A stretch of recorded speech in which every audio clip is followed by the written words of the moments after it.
বাংলাদেশ জাতীয়তাবাদী দল বিএনপি এবারের নির্বাচনে প্রায় 50% ভোট পেয়ে রাষ্ট্র ক্ষমতায় প্রতিষ্ঠিত হয়েছে। ইনশাআল্লাহ আমাদের দলের চেয়ারম্যান জনাব তারেক রহমান প্রধানমন্ত্রী হয়েছেন এবং আজকে দ্বিতীয় দিনের মতো উনি আজকে অফিস করছেন।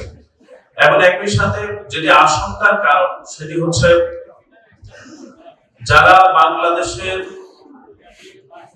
জন্মের বিরোধিতা করেছিল, যারা বাংলাদেশের স্বাধীনতাকে কখনো স্বীকার করেনি 50 বছরে, এমনকি এবারের যে শহীদ বুদ্ধিজীবী দিবস এবং বিজয় দিবসে যারা স্বাধীনতাকে কটাক্ষ করেছে, আপনাদের মনে রয়েছে চট্টগ্রাম বিশ্ববিদ্যালয়ের উপাচার্য যিনি জামাত ইসলামের একজন ছাত্র জীবনে যিনি শিবিরের ক্যাডার ছিলেন এবং এখন কর্মজীবনে চট্টগ্রাম বিশ্ববিদ্যালয়ের উপাচার্য হিসেবে দায়িত্ব পালন করছেন, তিনি শহীদ বুদ্ধিজীবী দিবস উপলক্ষে মুক্তিযোদ্ধা এবং বুদ্ধিজীবীদেরকে তিনি কটূক্তি করেছেন।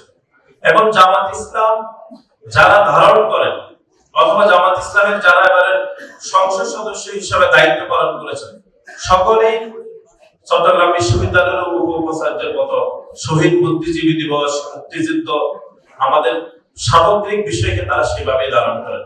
তারাও এবার নির্বাচনে 32% ভোট পেয়েছে।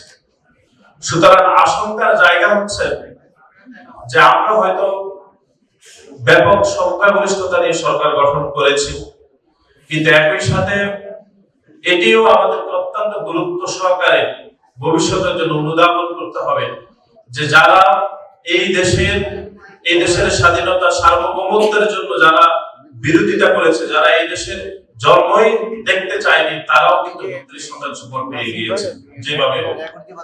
সুতরাং আগামীতে বাংলাদেশি জাতীয়তাবাদকে আরো প্রসারিত করতে হলে বাংলাদেশ জাতীয়তাবাদী ছাত্র দলের ঐক্যবদ্ধ প্রয়াসের কোনো বিকল্প নেই। আপনাদেরকে স্মরণ করে দিতে চাই, এই দলটি যখনই প্রতিষ্ঠা হয়েছে, এই দলের এত বিস্তৃতি, চতুর্থবারের মতো রাষ্ট্র ক্ষমতায় আন্দোলন সংগ্রাম, সকল কিছুই কিন্তু বাংলাদেশ জাতীয়তাবাদী ছাত্র দলের হাত ধরেই হয়েছে। আমাদের দেশনেত্রী বেগম খালেদা জিয়া দীর্ঘ অনেক বছর ধরে আন্দোলন সংগ্রাম করেছেন, 90-এর গণ অভ্যুত্থানে সফল নেতৃত্ব দিয়েছেন। সেই আন্দোলনও বাংলাদেশ জাতীয়তাবাদী ছাত্র দল দেশনেত্রী বেগম খালেদা জিয়াকে সেই আন্দোলনে সফল হতে সর্বোচ্চ সহযোগিতা করেছেন।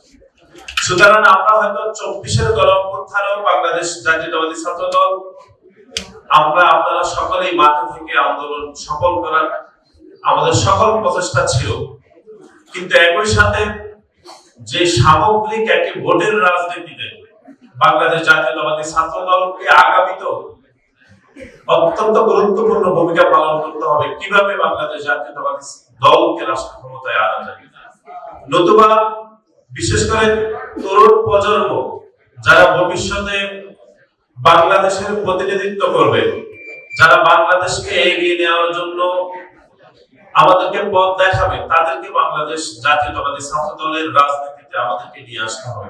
সেজন্য আজকে এখানে যারা আলোচক, বিশেষ করে আমান এবং শ্যামল যেটি বলেছেন যে একটি ইতিবাচক রাজনীতির আর কোনো বিকল্প নেই।